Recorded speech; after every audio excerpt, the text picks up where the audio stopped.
Eu, neto e bisneto de xente de Valença do Miño, debía ter comezado por unha declaración de intereses que por ventura interfere e se cruza coa miña formación de lingüista, as miñas afinidades electivas, a miña biografía. Confeso que sempre aprendín a ollar para o galego como un portugués arrevesado, falado para lá do Miño, ou para o portugués como un galego arrevesado, falado para cá do mesmo Miño, que os antepasados contrabandistas que o digan, é máis un ponto de pasaxe entre as dúas marxes do que un muro intransponible entre bastións.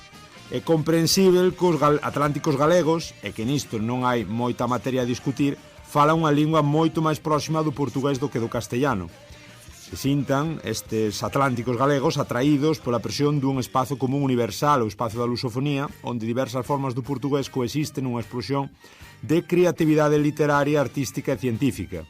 O mundo da lingua portuguesa é un espacio a varias latitudes onde os galegos teñen culturalmente o seu lugar xuntamente cos portugueses, brasileiros, africanos e xente de moitas outras paraxes.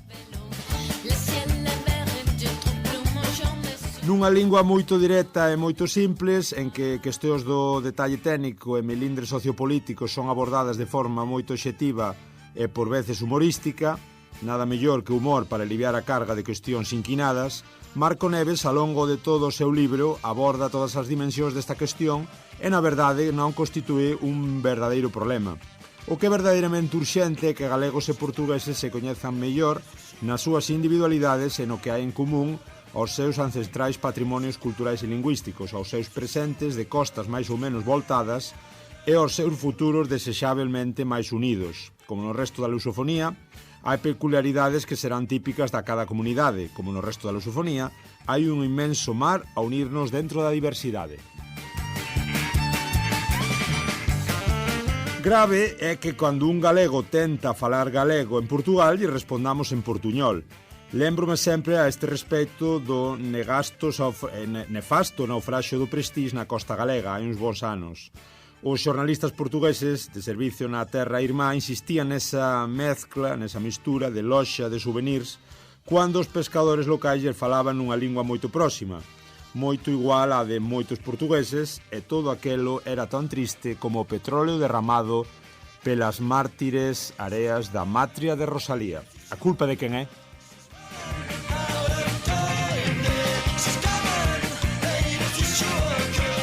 Coitábades un pouco do prólogo a cargo de João Veloso da Universidade do Porto, o prólogo do libro de Marco Neves, O galego e o portugués son a mesma lingua? Preguntas portuguesas sobre o galego.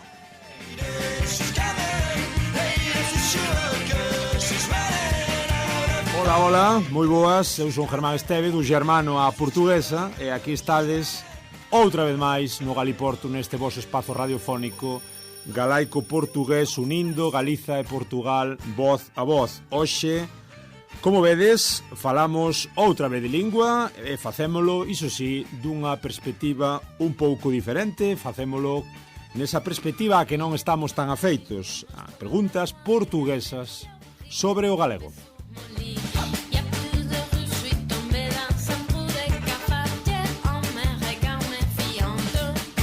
E que mellor maneira de falar, evidentemente, dun libro tan interesante e ao que estamos tan pouco acostumados a escoitar estas cousiñas, como digo, a escoitar esa perspectiva portuguesa na cuestión galega, que facelo, evidentemente, co propio autor. Estamos xa en directo con Marco Neves. Hola, Marco, moi boas, como estás? Tudo bem? Está tudo bem, obrigado. Obrigado pelo convite. Nada, obrigado nós.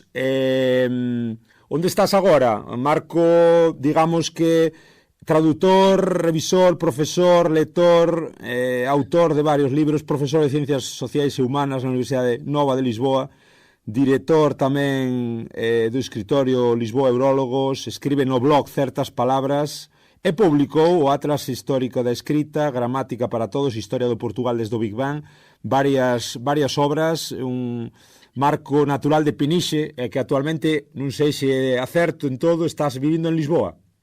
Sim, neste momento estou em Lisboa, exatamente.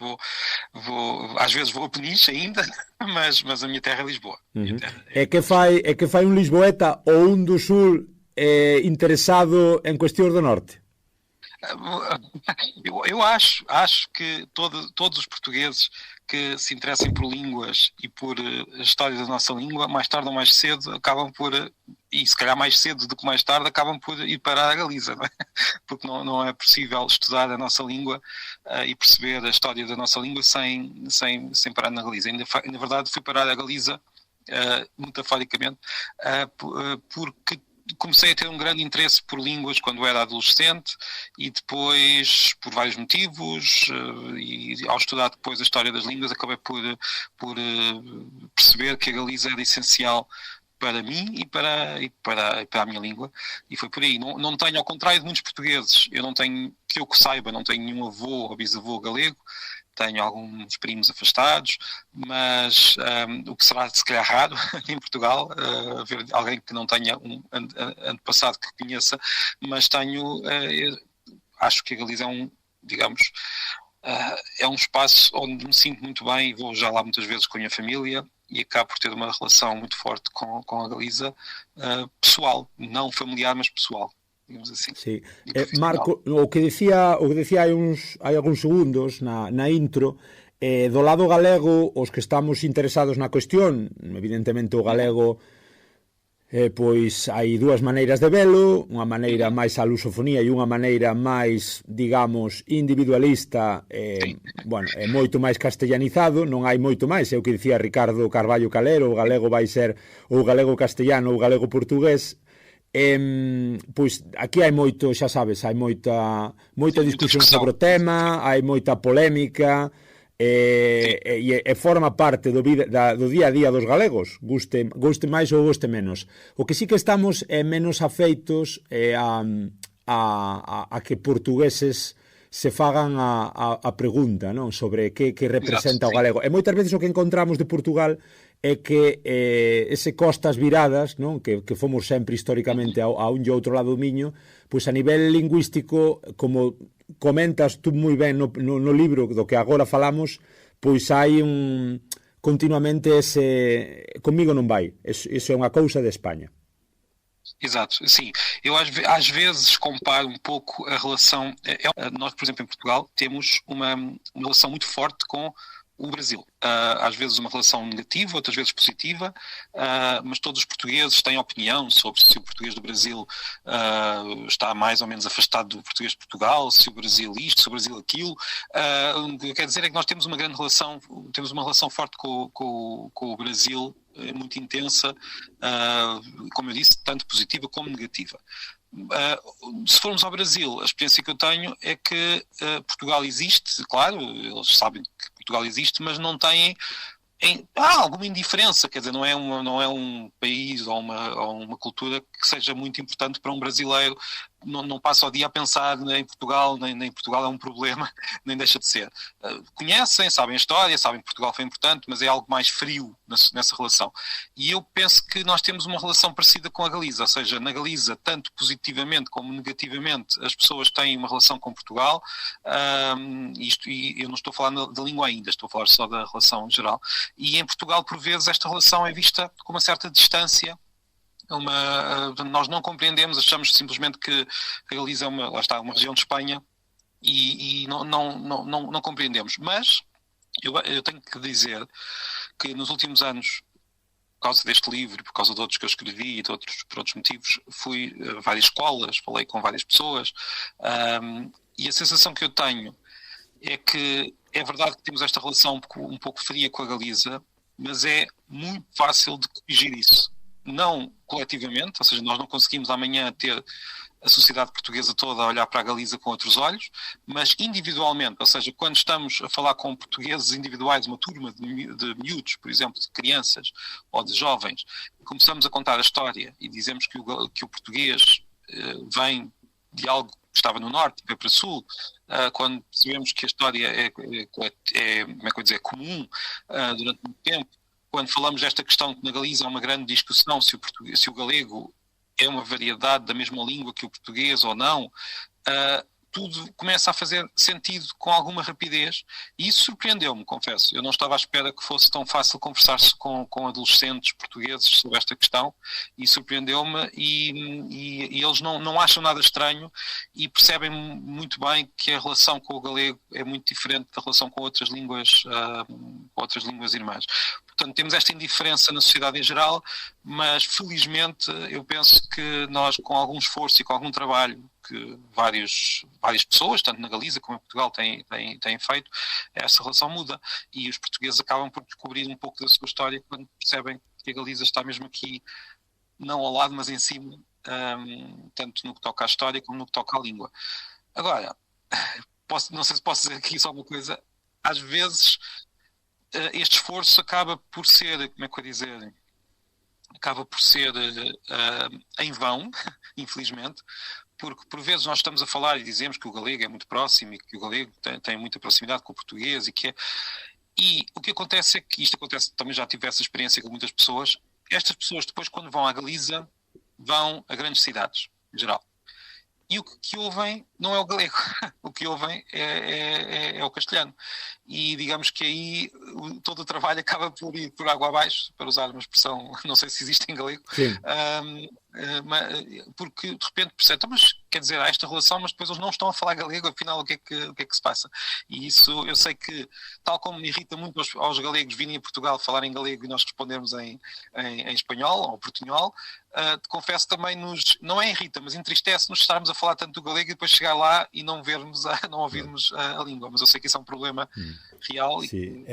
É boa esta perspectiva, non? Esta empatía que é certo, nunca reparamos de aquí do norte, sempre estamos con aquela teima, aquela cousa de chegamos ao porto, chegamos aí abaixo e xa non responden en portuñol, é certo que hai tamén exemplo do outro lado. De onde parte un pouco a túa idea, Marco, deste libro?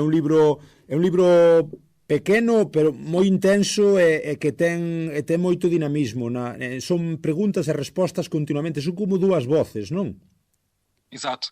Esta foi a ideia porque, pronto, eu escrevi um texto sobre esse tema que publiquei no blog, um texto relativamente longo para um blog, mas curto para um livro, mas que depois... O teu blog, desculpa Marco, o teu blog Certas Palavras?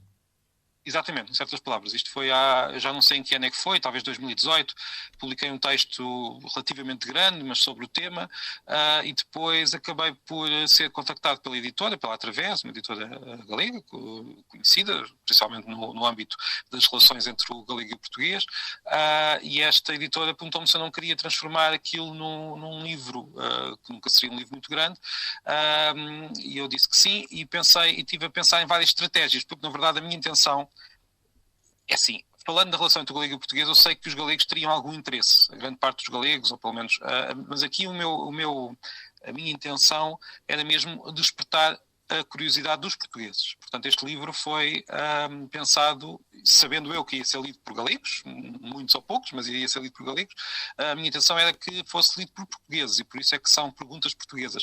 E pensei pensei em pôr em livro uma experiência que eu já tive, como estava a descrever muitas vezes na minha vida, de conversas reais com portugueses, com amigos e com famílias, com a minha família, aliás, em que as pessoas querem saber mais.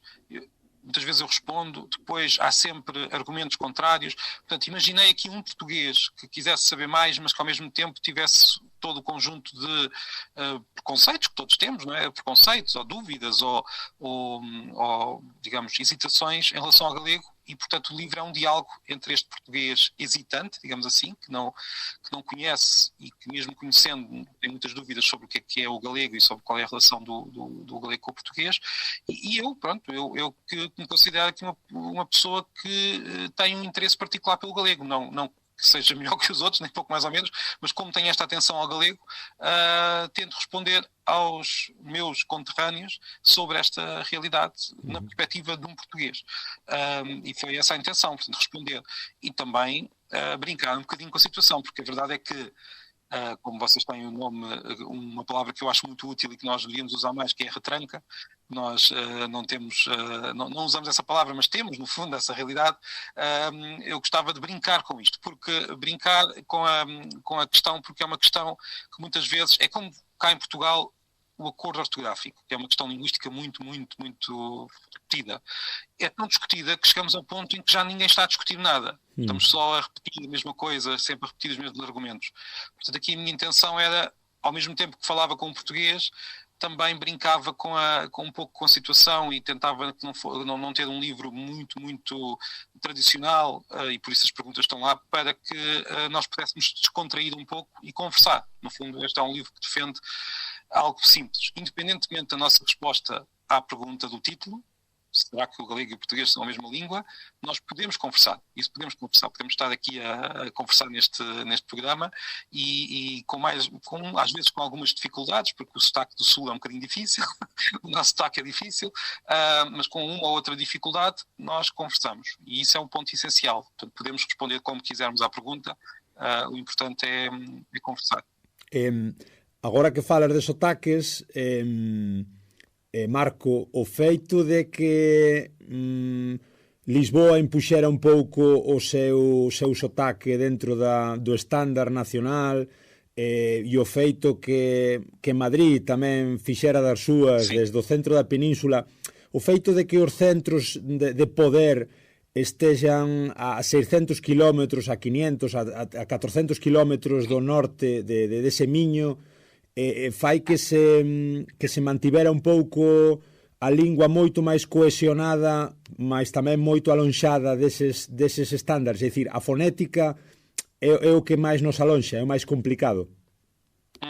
Sim, o que se passa aqui é que, precisamente, o facto desses centros estarem longe permitiu que entre o norte de Portugal e Galiza continuasse a haver durante muitos séculos uma proximidade, uma continuidade que a fronteira não cortava, não é? Não cortava. Se nós fôssemos, às vezes eu faço esta experiência mental, se nós aterrássemos no século XIX, no início do século XIX, numa aldeia portuguesa, e fôssemos andando para norte, ouvindo as pessoas, certamente que iríamos encontrar diferenças em vários pontos, mas não havia, a fronteira em si não era algo particularmente importante, linguisticamente, estou a falar linguisticamente, portanto iríamos continuar, havia um contínuo. O problema é que no último século, portanto durante o século XX, estes centros de poder, Lisboa e Madrid, acabaram por ter uma força muito grande linguística, e por isso não só o castelhano começou a ser muito mais usado na Galiza, principalmente nas últimas décadas, não é? Não estamos a falar de 100 anos, mas se calhar de 50, como o próprio sotaque de Lisboa começou a espalhar-se, aqui não estamos a falar de línguas diferentes, mas sim o sotaque, não é? O sotaque de Lisboa começou a espalhar-se pelo país, e havendo ainda diferenças marcadas no norte, a verdade é que o sotaque de Portugal está hoje um pouco mais uniforme do que estava há 100 anos. Portanto, os portugueses falam todos um bocadinho mais parecido com Lisboa do que se calhar falavam há 100 anos, mesmo no norte. O que é que acontece? Aquela fronteira que nós temos entre a Galiza e Portugal, para dizer a verdade, politicamente é das fronteiras mais antigas do mundo. Só agora, há muito pouco tempo, há poucas décadas, é que começou a marcar uma fronteira linguística real, em que nós estamos em Portugal e ouvimos um português já muito influenciado por Lisboa, e depois passamos a fronteira e de repente ouvimos muito espanhol. Basicamente é essa a experiência que um português tem quando passa a fronteira. É preciso ter uma atenção especial e é preciso desbloquear um pouco a nossa mente muito formatada para um país, uma língua, para começarmos a perceber que as pessoas não falam só castelhano na Galiza, se calhar não falam principalmente castelhano, temos o galego, e temos o galego pelo menos nas aldeias, nas cidades também está presente na escrita, porque nós vamos pelas estradas, eu gosto muito de apontar, quando estou com portugueses na Galiza, que reparem que as placas das estradas estão em galego, não estão em espanhol, e as pessoas às vezes nem se reparam, às vezes nem uma coisa tão óbvia reparam, e com esta atenção nós começamos a perceber que esta ilusão de termos dois países, duas línguas, rapidamente desaparece. Portanto, não é uma ilusão, temos muita coisa aqui por baixo que não morreu, continua a existir, que é importante, e para um português eu penso que é particularmente importante perceber isto, e é essa a intenção do livro. Marco, das moitas preguntas que son interesantísimas e que tentas un pouco nesa consecución de pregunta e resposta no libro, que tentas un pouco dar resposta a esas preguntas, hai algunha moi interesante, por exemplo, do punto de vista portugués, a sensación é que, desde aquí, claro, que son, e insistes tú moito no libro, non? Son problemas, estas cuestións de linguas de España, ademais son problemas que teñen que ser resolvidos en España, que non pode un portugués tomar parte dunha cuestión que lle é allea. É assim, eu vou dizer que eu acho que os portugueses devem estar interessados e podem fazer parte da discussão, mas não podem impor nenhuma solução. Eu não posso chegar aos galegos e dizer a língua que vocês falam é a minha língua, porque isto seria substituir digamos, um imperialismo por outro. O que eu posso dizer aos galegos é que estamos a falar de algo muito próximo, e se vocês quiserem considerar isto a mesma língua que a minha, não tenho nada contra e acho que seria muito interessante, mas se não quiserem, a verdade é que continuamos a falar. Portanto, eu só não quero é que, digamos, criar um novo problema ao resolver um outro problema. Eu, ao tentar resolver o problema da indiferença que os portugueses sentem pela Galiza, não acho que seria negativo se criássemos uma espécie de exigência dos portugueses. Pois, então, sendo assim, vocês têm de considerar que isto é a mesma língua. Não, é uma decisão que os galegos têm de tomar, como, aliás,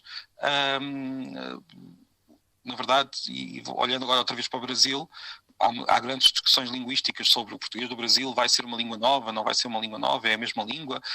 Em Portugal, oficialmente, claro que consideramos o português do Brasil a mesma língua. No Brasil, oficialmente também. Mas depois, na população, há esta discussão, mesmo em Portugal. Muitas vezes os portugueses dizem que eles falam brasileiro. Alguns brasileiros também dizem que gostavam de chamar brasileira a língua. Eu não concordo, confesso. Eu acho que estamos ainda tão próximos que estar a chamar duas línguas diferentes é um pouco absurdo. Mas isto é a minha opinião. Mas o que eu quero dizer é, se os brasileiros amanhã decidissem que a sua língua passaria a chamar-se brasileiro, é uma decisão dos brasileiros, não é o português que vai lá agora correr, não podem fazer isso. Podem. Agora, também nada impede que eu, enquanto pessoa interessada nas línguas, diga aquilo que considero. Portanto, só não quero que seja visto como uma imposição, ou é apenas uma perspectiva. A verdade é que o galego e o português ou são a mesma língua, com diferenças, claro, bastante reais e que são bastante visíveis, ou são as duas línguas mais próximas que nós conhecemos. Portanto, não temos outra opção. Ou são a mesma língua, ou são línguas tão próximas que nós podemos simplesmente usá-las e conversarmos com os outros usando a nossa língua. Portanto, é assim que, no fundo, não querendo estar a revelar o final do livro, é assim que o livro termina. Na verdade, a resposta, sendo importante para os galegos e podendo ser importante para os portugueses, por motivos que eu posso até já dizer quais é que são, não é assim tão importante no que toca às relações pessoais, económicas, culturais. Nós podemos ter essas relações de imediato, independentemente da nossa resposta.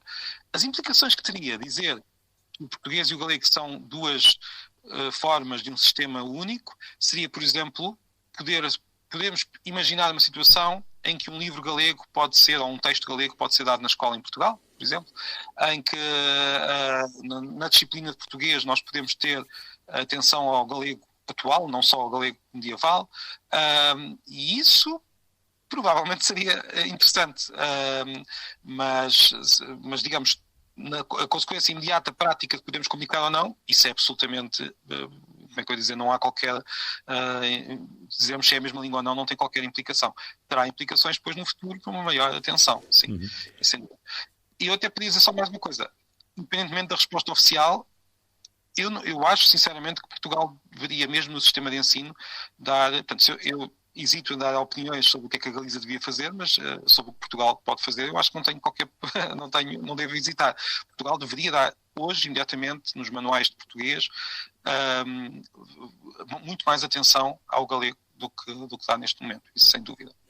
Está claro que por trás de toda esta cuestión hai moita política, hai moita historia, mas sobre todo a cuestión política e a conformación dos Estados-nacións, iso está aí, guste ou non guste.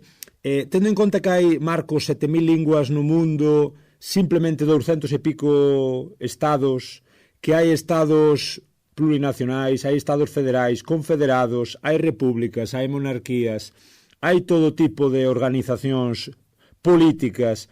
Como custou sempre a explicar, sobre todo a España dos últimos 40 anos, 45 anos en Portugal, esa España que non a inventamos en 1978, que xa ven de atrás, cunha realidade catalano-valenciana, mallorquina, por un lado, os vascos, a continuidade do portugués no norte co galego.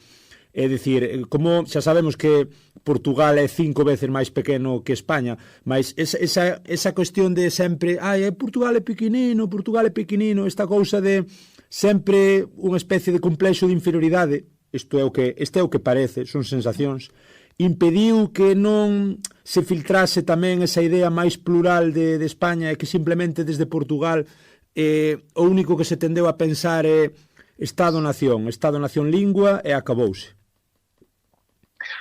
É assim, o que eu posso dizer é que nós temos aqui uma conjugação, é como aquela expressão que eu presumo que seja de origem inglesa, a tempestade perfeita. Há aqui uma tempestade perfeita mental, porque, primeiro, nós temos a criação da ideia do Estado-nação na Europa nos últimos séculos, a começar no final da Guerra dos 30 anos, depois a Revolução Francesa, o nacionalismo do século XIX. Tudo isto foi levando à criação de um ideal que seria: cada nação tem uma língua. Cada nação é um Estado e é uma língua. Este é um ideal que na realidade não se aplica à grande maioria dos casos na Europa toda. Não há Estados-nação perfeitos em praticamente lado nenhum. No entanto, foi um ideal que foi propalado durante o século XX pela ditadura espanhola e pela ditadura portuguesa, de forma muito intensa.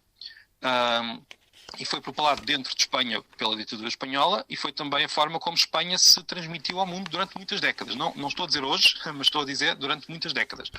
Portugal recebeu esta visão de Espanha que a própria Espanha queria transmitir, e há que dizer que era uma visão muito simpática para os portugueses, porque mostrava que Portugal era um país que tinha lutado durante todos estes séculos contra um vizinho gigante, que era um vizinho, também uma nação, portanto uma visão errada, porque a Espanha, enquanto nação unida, é digamos, uma criação relativamente recente, mas é algo que Portugal assumiu com muita força.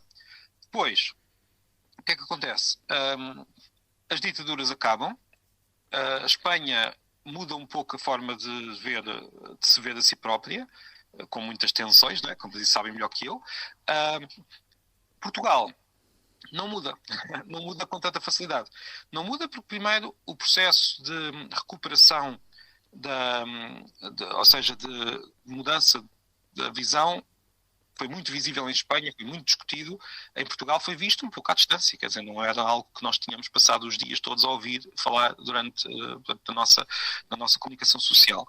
E também não muda com tanta facilidade. Portugal, não sendo um exemplo perfeito de Estado-nação, se calhar é dos pontos onde mais se aproxima o Estado da nação, digamos assim, pelo menos na visão que as pessoas têm. Isto leva-nos a ter uma dificuldade muito grande em compreender que os outros países não são assim. A Espanha não é assim, a França não é assim, nem a Alemanha é assim, a Itália também não é assim, a Bélgica muito menos. Portanto, nós temos uma dificuldade própria portuguesa, porque estamos convencidos que o nosso exemplo se aplica aos outros países. Mas não, nós somos uma exceção, e também não somos bem uma exceção, porque o nosso Estado-nação também não é exatamente perfeito, não é?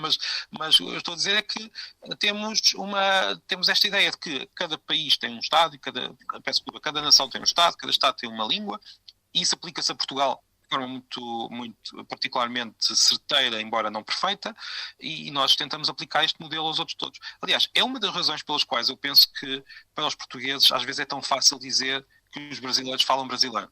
Isso ouvimos todos os dias na rua. Ou se ouvimos um brasileiro, alguém vai dizer, ele está a falar brasileiro. Porque para nós, na nossa cabeça, cada país tem uma língua. Tudo o resto não encaixa assim tão bem quanto isso.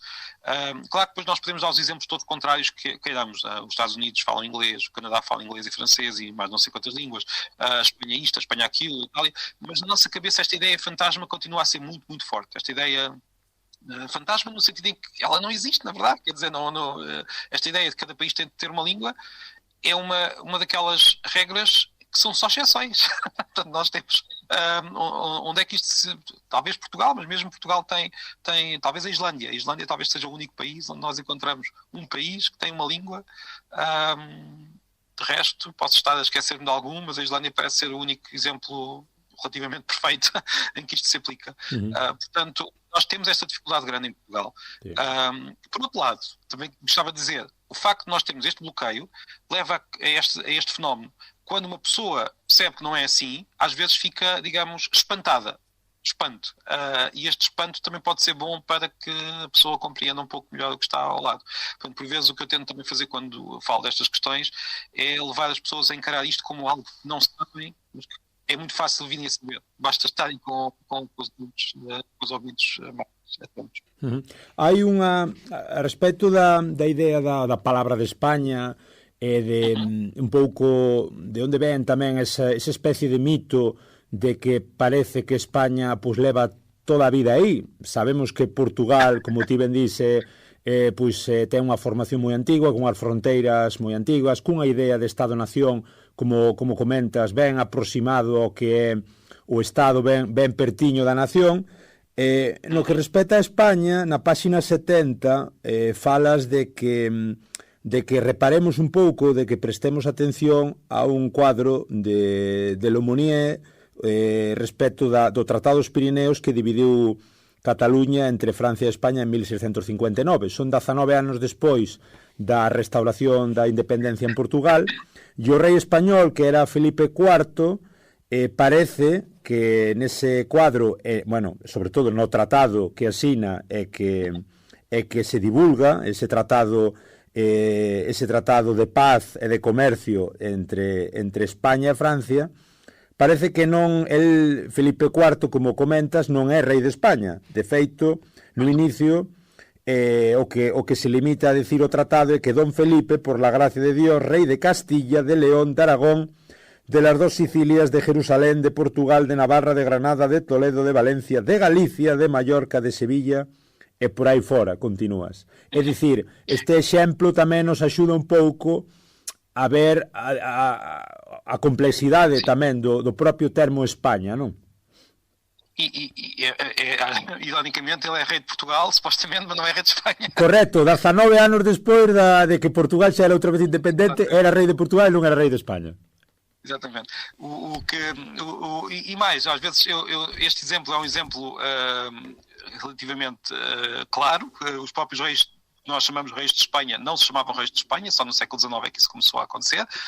Mas mesmo olhando para Portugal, se nós formos aos Lusíadas, o Camões diz que os portugueses eram uma gente de Espanha. Portanto, Espanha é quer dizer, Península Ibérica, o que nós hoje chamamos de Península Ibérica. Era esse o termo que Camões, o nosso grande poeta nacional, usava. Eu há pouco tempo até fiz um pequeno vídeo a falar sobre isto e tive algumas pessoas muito indignadas por eu estar a dizer que Camões se considerava espanhol.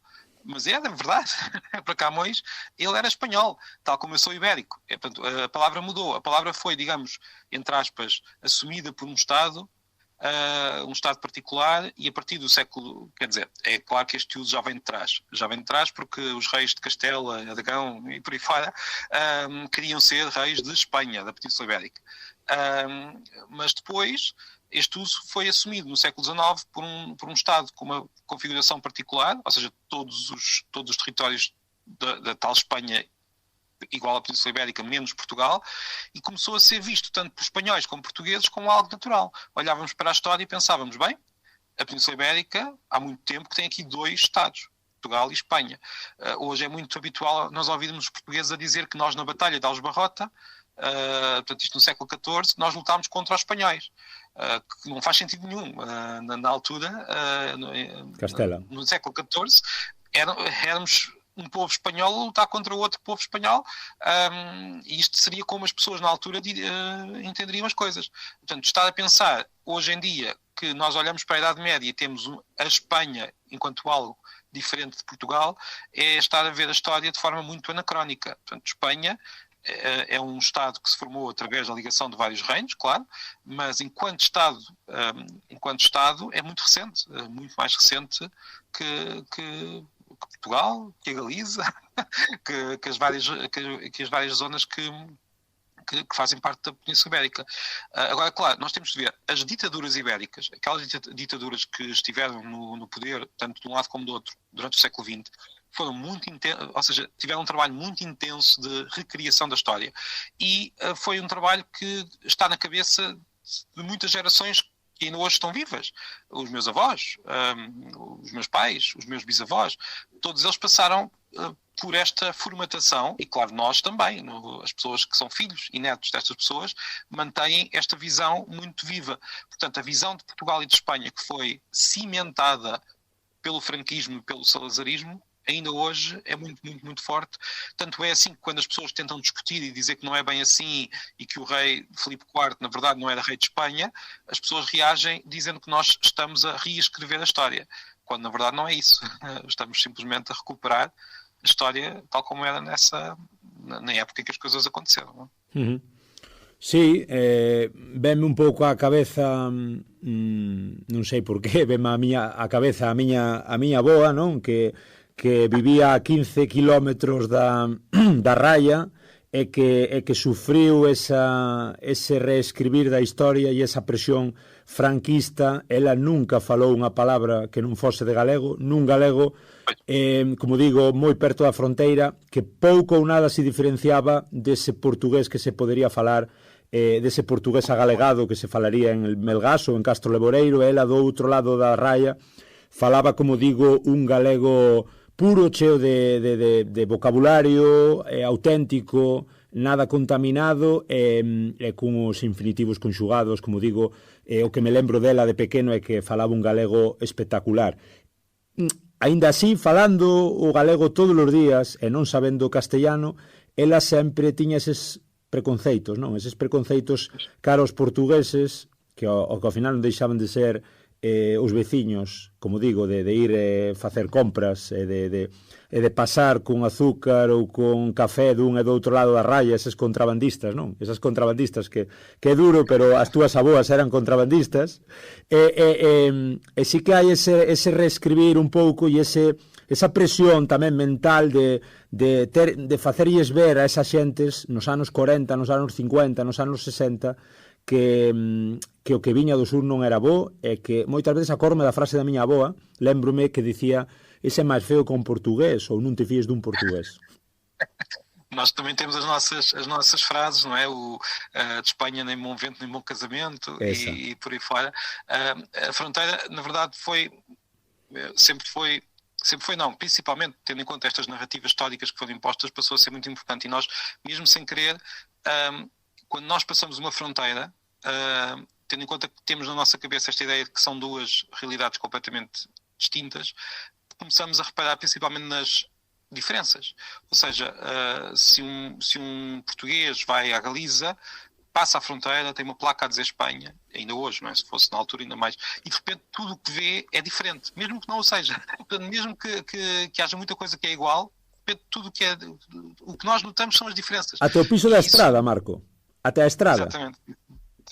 Sim, porque esses pontos que são secundários, não é o principal de uma sociedade, é aquilo que nós vemos logo. O tipo de letra das placas, é diferente. A forma como essas diferenças saltam-nos aos olhos e de repente estamos em Espanha, estamos noutro país. E tudo isto é interpretado, passamos a interpretar tudo desta forma. Então, quanto mais nos anos 60, 50, em que a fronteira era algo em que nós tínhamos de esperar para passar, em que as coisas estavam de facto escritas em castelhano, tudo era mais difícil ainda, e estes preconceitos vivem destas separações. Quando nós separamos um grupo humano, ele vai criar preconceitos em relação aos que estão à volta, e foi o que aconteceu com os galegos e foi o que aconteceu com os portugueses. E claro que aquilo que foi criado em Portugal foi aquilo que também é um preconceito, que é os espanhóis, são iguais uns aos outros. Aquilo que os une diferencia-nos de nós somos diferentes. E por isso tornou a situação um bocadinho mais complicada. Mas como eu disse há pouco, apesar de tudo, eu acho que no que toca à Galiza, não a outras regiões, no que toca à Galiza, os portugueses têm lá qualquer coisinha que ajuda, que nós, se puxarmos o fio, de repente a coisa começa a fazer mais sentido do que fazia. Estou xa acabando, Marco. Volto un pouquiño á cuestión ortográfica. está claro que no oral calquera persoa a un e outro lado do miño cun mínimo de interese sabe, que un mínimo de apertura mental sabe que a comprensión entre o lado galego e o lado portugués vai ser dun 99%. A cuestión ortográfica e a cuestión, digamos, da escrita é un pouco máis polémica e é un pouco diferente. Tú no libro deixas un exemplo moi bo cando dis que ao final pode ser a mesma lingua, mesmo, isto non está moito no relato habitual, mesmo escribindo diferente. É dicir, como acontece no serbo-croata, os serbios, serbo-croata é a mesma raíz, é a mesma lingua, o croata escribe a latina, os serbios escriben un pouco co cirílico. A cirílica, sí. Isto é moi interesante, e máis tendo en conta o que comentas tamén do acordo ortográfico, da polémica desde o lado portugués con a cuestión brasileira, é dicir, podemos ter a mesma lingua mesmo recoñecendo, como se recoñece moitas veces tamén, e mesmo desde a propia GAL, que é quen publica por a través este tipo de textos, esta digamos, editora que publica libros a portuguesa, sendo galega, e que recoñece que pode haber tamén unha especie de binormativismo, é dicir, que podemos entender que o normativismo actual é moi complicado darlle a volta a todo iso, e que temos que, a pesar de querer pois recoñecer a importancia dese NH ou LH e moitas máis outras cousas, que podemos convivir as dúas normativas ou que pode haber esta historia moi relacionada, non? De ter a mesma lingua, non? Mesmo escribindo a diferente. Sim, eu posso aqui dizer duas coisas em relação a isso. Num estudo posterior que fiz mais tarde, depois de escrever este livro, eu fiz uma espécie de inquérito em que tentava perceber até que ponto é que os portugueses reconhecem ou não o galego e conseguem compreender que estão perante o galego. E, na verdade, a minha conclusão só pode ser uma. O nosso problema está na questão fonética, em que é preciso tal interesse, porque os portugueses, não tendo interesse, às vezes, reconhecendo alguns sons galegos que não são exatamente os que estão à espera, pensam, não reconhecem a língua na oralidade. Mas ao contrário do que se calhar nós pensamos, quando olhamos para a escrita, e fiz esta experiência também com textos, digamos, da normativa oficial e também reintegracionista, tanto uns como os outros, a grande maioria dos portugueses reconhecem como não sendo castelhano. Aquilo é galego ou português, o que quiserem, para um português. A normativa reintegracionista parece de facto muito português. Portanto, o problema está mais na oralidade e na nossa falta de exposição, ou seja, nós não estamos habituados a ouvir os galegos, aí sim é um problema, mas no que toca à escrita, mesmo com o ENHA e mesmo com o LL, nós conseguimos perceber que há uma proximidade com o português muito grande.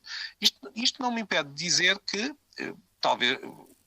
enfim, que os galegos poderiam optar talvez por pequenas adaptações que aproximassem, ou então pelo binormativismo que estavas a referir, mas não me parece que a escrita seja o ponto onde está o verdadeiro problema, para dizer a verdade. Esta é a minha opinião depois destes últimos estudos que fiz.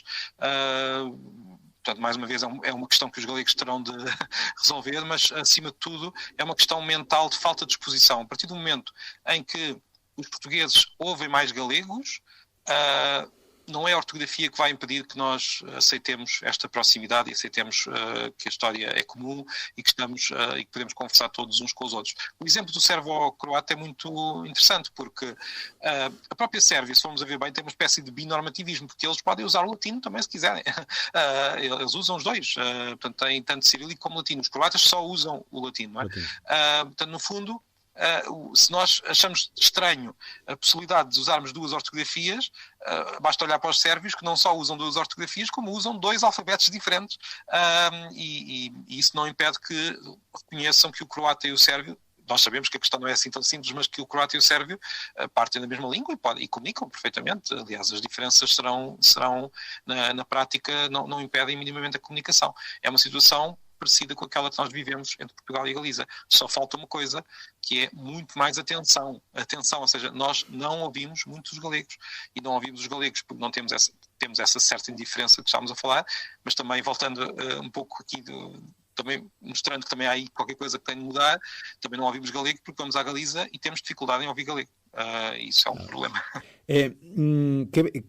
Alguén que non esteas escoitando, Marco, é que estea interesado na cuestión ou se interese a partir da nosa escoita ou poida achegarse ao libro, ler o libro, bueno, é un pouco pensar en todas estas cousas.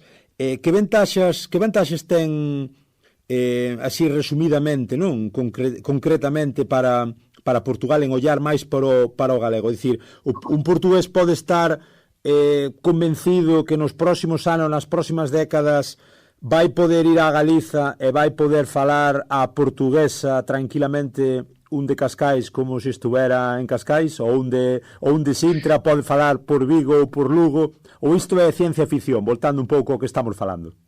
Não parece que seja, é assim, é ciência, é ficção pensarmos que um português vai à Galiza, fala português e não há questão nenhuma. Há questões, há sempre dificuldades, nós temos, mas a verdade é que eu já fiz esta experiência de ir à Galiza, viajar pela Galiza e por uma questão de experiência, não vou usar portunhol, vou usar português sempre com o meu sotaque do Sul e nunca tive problemas reais. Ou seja, a outra pessoa pode falar castelhano comigo, às vezes acontece, não sabe galego ou não gosta de falar, mas percebe-me sempre e não acha estranho.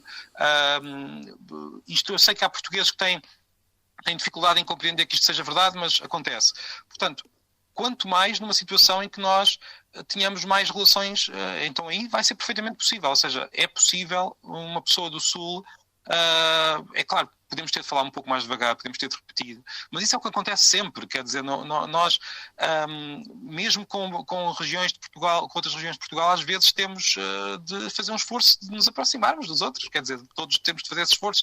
Com os brasileiros é a mesma coisa, portanto não é algo extraordinário.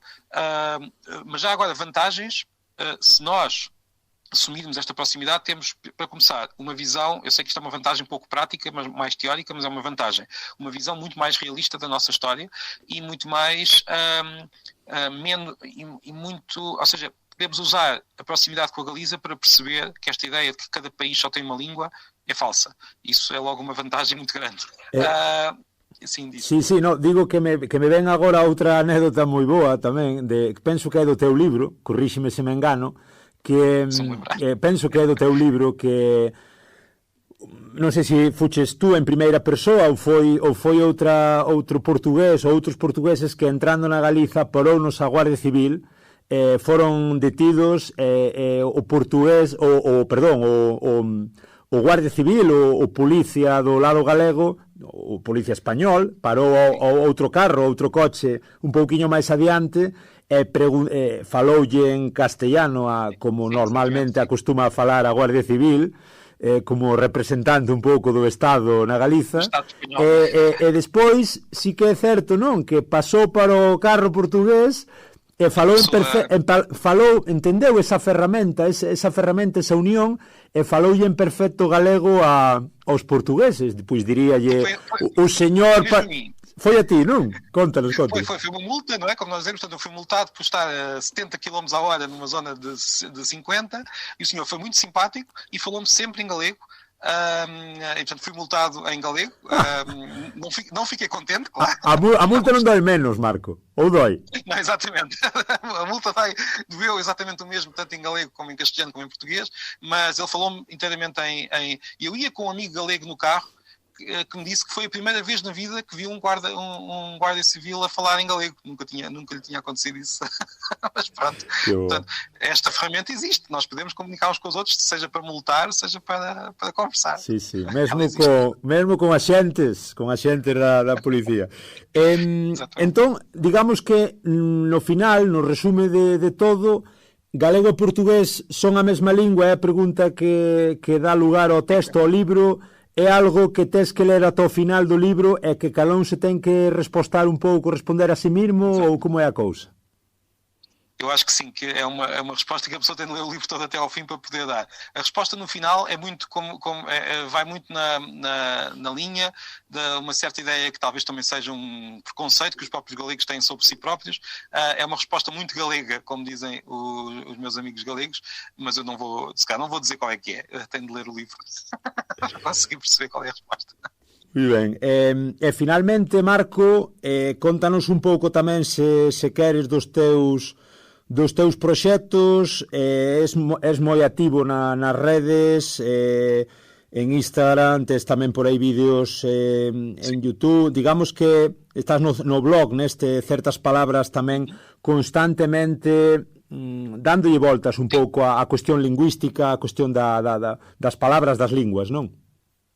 Sim, eu ultimamente tenho feito vários vídeos para as redes sociais, até no TikTok, sobre a língua e sobre o galego também, e a verdade é que tem havido um interesse muito grande e nota-se que as pessoas, quando começam a falar destas questões, até gostam. A minha intenção é sempre ir para lá do que é os dois temas principais em Portugal sobre as línguas, que são o acordo ortográfico, todos falam do acordo ortográfico, e os erros. Estamos todos muito habituados a falar dos erros que as outras pessoas dão.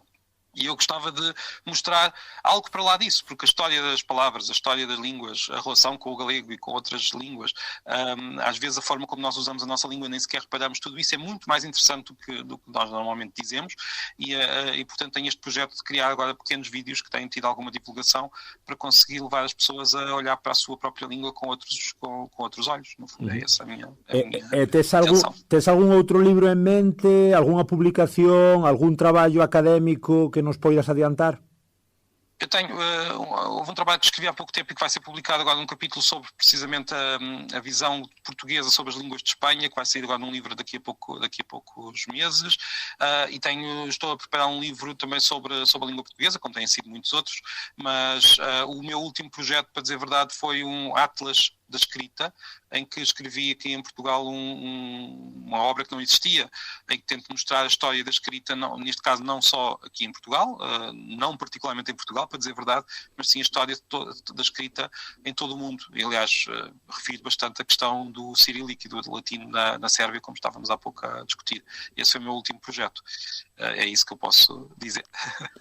Pois, Marco Neves, profesor, moi activo nas redes, profesor, como digo, da Universidade Nova de Lisboa, traductor, gran conversador polo que vexo tamén, autor de diferentes publicacións, moi pendente sempre da cuestión galaico-portuguesa. Obrigadísimo polo teu tempo, unha maravilla. Non sei se queres algunha cousiña que nos deixáramos aí para concluir. Só dizer que se calhar é uma surpresa para muitos portugueses haver programas em que nós estamos a conversar, eu em português, tu em galego, e estamos os dois a conversar e ninguém precisa de alterar a forma como fala para conseguirmos conversar perfeitamente. É isso que eu deixo. Pois esa é a mellor das conclusións. Aquí o deixamos, como digo, Marco Neves, autor de O galego e o portugués son a mesma lingua, o libro que xa está dispoñível para a Través Editora, preguntas portuguesas sobre o galego, perspectivas moi interesantes aquí no norte do Miño. Un abrazo, Marco, e até a próxima. Até a próxima. Graciñas, chao, chao.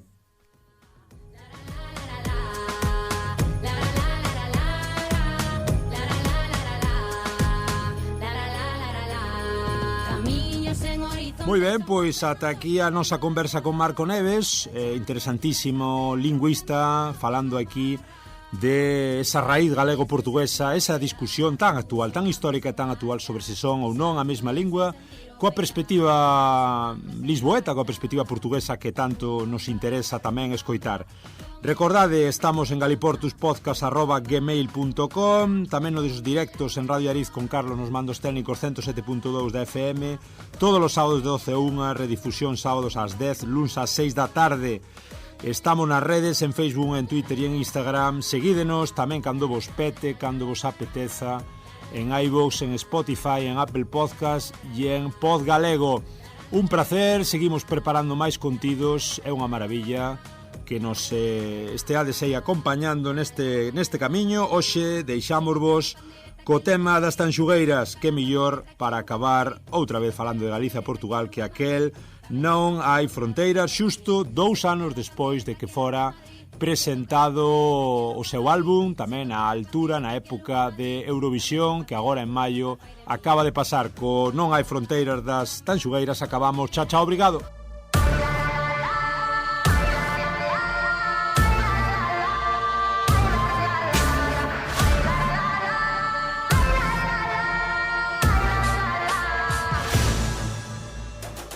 Esta noite foliada, esta noite